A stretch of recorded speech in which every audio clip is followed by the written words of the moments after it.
Budget నేపథ్యంలో ఆర్థిక మంత్రి నిర్మలా సీతారామన్ 2024-25 ఆర్థిక సర్వేను లోక్సభలో సమర్పించారు. ఈ సర్వేలో ఫైనాన్షియల్ ఇయర్ 2026కి భారతదేశ జీడీపీ వృద్ధి రేటు 6.3% నుంచి 6.8% మధ్య ఉంటుందని అంచనా వేశారు. జీఎస్టీ వసూళ్లు 11% పెరిగి 10.62 లక్షల కోట్లకు చేరుకోవచ్చునని అంచనా.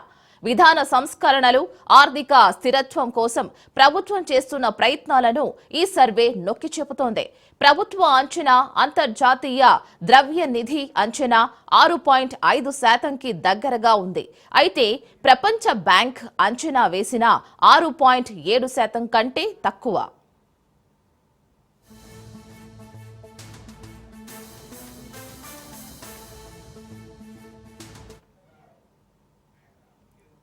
జీఎస్టీ వసూళ్లు కూడా ఎక్కువగా పెరిగే అవకాశం ఉందని సర్వే అంచనా వేసింది. 2024-25 జీఎస్టీ వసూళ్లు 11% పెరిగి 10.62 లక్షల కోట్లకు చేరుకోవచ్చునని అంచనా. అయితే గత 3 నెలలుగా ఆదాయ వృద్ధి మందగించడంతో ఫైనాన్షియల్ ఇయర్ 26 అంచనాలపై ప్రత్యేక దృష్టి సారించింది. దీంతో ఆర్థిక సంస్కరణలను వేగవంతం చేయడానికి ప్రభుత్వం అనేక ముఖ్యమైన చర్యలు తీసుకుంది. సాధారణ బడ్జెట్ సమర్పణకు ఒకరోజు ముందు ఆర్థిక సర్వేను విడుదల చేస్తారు. ఈసారి అందరి దృష్టి ఆర్థిక మంత్రిపైనే ఉంది.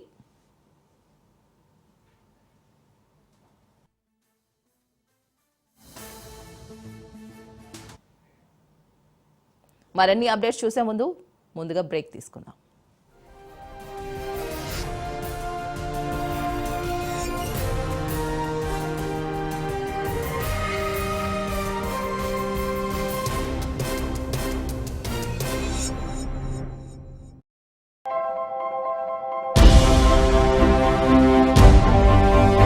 ఏంటి అలాగే నిలిచిపోయావు? గోల్డ్, డైమండ్, సిల్వర్ రేట్ ఇలా ఉంటే ఇలా నిలిచిపోకుండా ఎలా ఉండేది? మన కంట్రోల్లో లేని దాని గురించి ఫీల్ చెయ్యకు. ప్రజలకు మనం ఏం చేయగలమో ఆలోచించు గురు. తగ్గింపు ధమాకా. అన్ని బంగారు నగలపై లలిత వారి మార్కెట్లోనే తక్కువ తరుగులో ఇంకా 1% తగ్గింపు ఇద్దాం. ఓకే, వజ్రాభరణాలకు క్యారెట్కు 5000 రూపీస్ తగ్గింపు ఇద్దాం. హలో, నన్ను మర్చిపోయారే. వెండిలో కూడా తగ్గింపు ఇద్దాం. అంటే ఇది బంగారం, వజ్రం, వెండి తగ్గింపు ధమాకా. మీ లలితలో ధరలు కంపేర్ చేయండి. ఎక్కడ తక్కువో అక్కడే కొనండి. ఫిబ్రవరిలో మరో 3 రాజస్నానాలు. వసంత పంచమి కోసం ప్రత్యేక ఆదేశాలు. రథసప్తమి, భీష్మాష్టమి, మాఘమాసంలో ప్రత్యేకమైన దినాలు. కుంభమేళాలో వరుస ప్రమాదాలు. అయినా వన్నె తగ్గని ప్రయాగ్రాజ్. స్పెషల్ స్టోరీస్ ఉదయం 7:30 మళ్ళీ మధ్యాహ్నం 2:30 మీ రాజ్ న్యూస్ లో.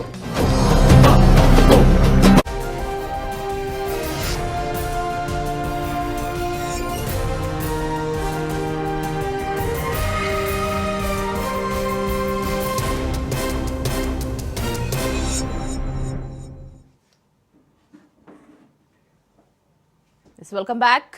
పార్లమెంటులో ఆర్థిక శాఖ మంత్రి నిర్మలా సీతారామన్ ప్రవేశపెట్టే బడ్జెట్ పై అందరి దృష్టి పడింది.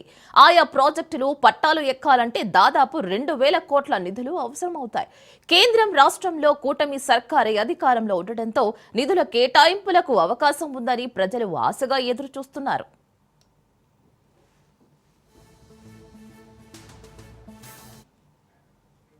రాయలసీమ ముఖ్య ద్వారమైన కర్నూలు జిల్లా రైల్వే ప్రాజెక్టుల విషయంలో ప్రతిసారి అన్యాయం జరుగుతోంది. రాష్ట్ర ప్రభుత్వం, ఎంపీలు రైల్వే శాఖ బోర్డుకు విన్నపాలు చేస్తున్నా ఫలితం లేకపోవడంతో రైల్వే ప్రాజెక్టుల పురోగతికి పట్టిన గ్రహణం వీడడం లేదు. 2025 వరకు 28 సంవత్సరానికి ప్రవేశపెట్టే బడ్జెట్లోనైనా జిల్లాకు సంబంధించి కర్నూలు, మంత్రాలయం, కొత్త లైన్, కర్నూలు నుంచి అమరావతికి నేరుగా రైలు రీహాబిలిటేషన్ వర్క్ షాప్ పూర్తి కోసం నిధులు కేటాయించాలని ప్రజలు కోరుకుంటున్నారు.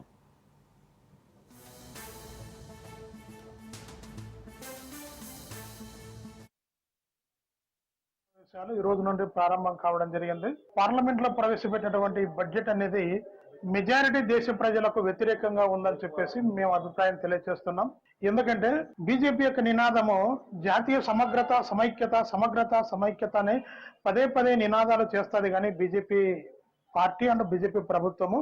అయితే దేశానికంతా ప్రధాని ఉన్నటువంటి నరేంద్ర మోడీ గారు కేరళ పట్ల ఒక రకమైన వివక్ష, తమిళనాడు పట్ల మరొక రకమైన వివక్ష, బీజేపీ పార్టీ అధికారంలో లేని రాష్ట్రాల పట్ల ఒక రకంగా, నార్త్ ఇండియా బీజేపీ అధికారంలో ఉన్న రాష్ట్రాల పట్ల ఒక రకమైనటువంటి నిర్ణయాలు తీసుకోవడం జరుగుతోంది. ఇది పూర్తిగా దేశ సమగ్రతకు సమైక్యతకు ఫెడరల్ సిస్టానికి వ్యతిరేకం అని చెప్పేసి మేము తెలియజేస్తున్నాం. ఈ ప్రపంచంలో ఏ దేశ ప్రజాస్వామ్యమైనా వర్ధిల్లాలంటే ఆ దేశ ప్రజలందరికీ ప్రాథమిక విద్య దగ్గర నుండి ఉన్నత విద్య వరకు ప్రభుత్వ కంట్రోల్లో ఉండాలి.